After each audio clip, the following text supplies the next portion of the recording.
नमस्कार, घरगुती रेसिपी या चॅनलमध्ये तुम्हा सर्वांचं अगदी मनापासून स्वागत आहे। आज आपण रव्यामध्ये टोमॅटो घालून अतिशय भन्नाट आणि पौष्टिक अशी रेसिपी बनवणार आहोत। रेसिपी अतिशय झटपट होणार आहे। चला तर मग याचे आपल्याला काय बनवायचे आहे हे पाहण्यासाठी व्हिडिओ कुठेही स्किप न करता अगदी शेवटपर्यंत पहा। इथे मी मध्यम आकाराचा टोमॅटो घेतलेला आहे। टोमॅटो बारीक असा चिरून घ्यायचा आहे। टोमॅटो आपण चिरून घेतलेला आहे। आता एका मिक्सरच्या भांड्यामध्ये आपण 1 वाटी रवा घालायचा आहे। जाड किंवा बारीक कोणताही रवा असेल तरी चालेल। टोमॅटो पासून तुम्ही अनेक पदार्थ बनवले असतील, पण हा पदार्थ कधीच बनवला नसेल। अगदी लहान मुलांना सुद्धा तुम्ही टिफिनसाठी हा पदार्थ देऊ शकता। इतका भन्नाट आणि पौष्टिक पदार्थ आहे। पहा, मिक्सरच्या भांड्यामध्ये आपण 1 वाटी रवा घातलेला आहे। आता आपण जे चिरून घेतलेले टोमॅटो होतं तो आपण रव्यामध्ये घालूयात।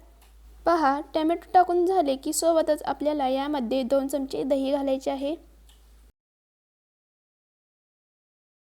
सोबतच यामध्ये 2 चमचे पाणी घालायचे। पाणी नाही घातले तरी चालेल, कारण टोमॅटोमध्ये भरपूर प्रमाणात पाणी असते, त्यामुळे यामध्ये पाणी घातलं नाही तरी चालेल।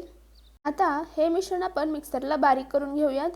पहा, मिश्रण आपण मिक्सरला बारीक करून घेतलेलं आहे। तर अशा स्वरूपाचं आपलं हे मिश्रण इथे तयार आहे। मिक्सरला हे वाटण फिरून अशा प्रकारे याचं हे मिश्रण तयार करून घेतलेलं आहे। आता तयार केलेले मिश्रण लगेचच आपण एका बाउलमध्ये काढून घेऊयात। मिश्रणाची कन्सिस्टन्सी पहा, अशा प्रकारे आहे। जास्त घट्टही नाही आणि जास्त पातळही नाही, तर मध्यम अशा स्वरूपाचं आपण हे मिश्रण इथे तयार करून घेतलेले आहे। पहा, वाटण आपण बाउलमध्ये काढून घेतल्यानंतर हे एकदा आपण मिक्स करून घेऊयात, एकजीव करून घेऊयात। पहा, या पद्धतीचे आपले इथे हे मिश्रण तयार आहे। आता यानंतर यामध्ये चवीनुसार मीठ घालायचे आहे। पहा, यामध्ये आपण इथे 1 चमचा मीठ घालणार आहोत।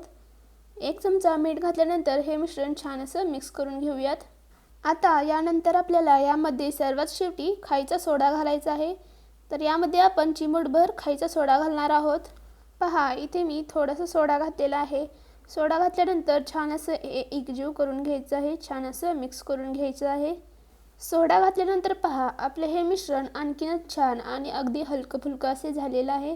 पहा, या प्रकारे आपले हे मिश्रण इथे तयार आहे। तर इथे आपले टोमॅटोचे फायनल मिश्रण तयार झालेले आहे। चला तर काय बनायचे ते दाखवते। आता लगेचच गॅसवर आपल्याला तवा गरम करायला ठेवायचा आहे। यानंतर तव्यावर तेल सोडून घ्यायचं आहे। तेल गरम झाल्यानंतर आपण यावर पळीने टोमॅटोचे मिश्रण सोडून घ्यायचं आहे। आपण इथे तयार केलेले टोमॅटोचे मिश्रण पळीने हलक्या हाताने यावर सोडून पसरून घेणार आहोत। तर पहा, या पद्धतीने आपण हे टोमॅटोचे मिश्रण इथे पसरवून घेतलेले आहे। पहा, पॅनवरती डोसा सोडल्यानंतर याला हलकीशी अशी जाळी पडायला सुरुवात झालेली आहे। अगदी गोलसर असं आपण हे टोमॅटोचे मिश्रण पसरवून घेतलेले आहे। तर पहा, छोटी जाळी पडायला सुरुवात झालेली आहे। आता यावर आपण प्लेट झाकून ठेवूयात। 2 ते 3 मिनिटं यावर प्लेट झाकून ठेवायची आहे। यानंतर यावरची प्लेट काढून घेऊयात आणि पहा, वरच्या साईडने आपला डोसा छान असा भाजला गेलेला आहे। छान अशी जाळी देखील पडलेली आहे। आता यावरती तेल सोडून घेऊयात आणि आपला हा डोसा आपण पलटून घेऊयात। पहा, आपण डोसा इथे पलटून घेतलेला आहे। तर खालच्या साईडून छान असा डोसा भाजला गेलेला आहे। तर पहा, इथे आपण दोन्ही साईडून डोसा छान असा भाजलेला आहे।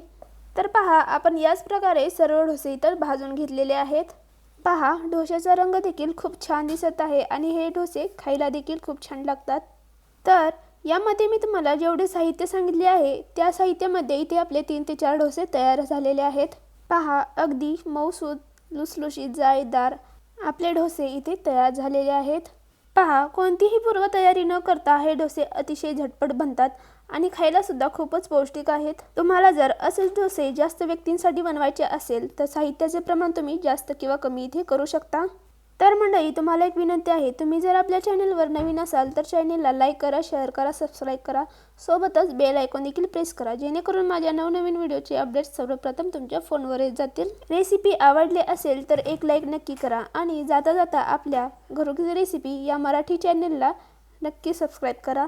पहा, हे डोसे अगदी मऊ लुसलुशीत तयार झालेले आहेत, जाळीदार तयार झाले आहेत। जितके दिसायला सुंदर आहेत ना, तितकेच चवीला सुद्धा भन्नाट लागतात। तुम्ही सुद्धा टोमॅटोचे डोसे नक्की ट्राय करून पहा। आजचा व्हिडिओ अगदी शेवटपर्यंत पाहिल्याबद्दल मनापासून धन्यवाद।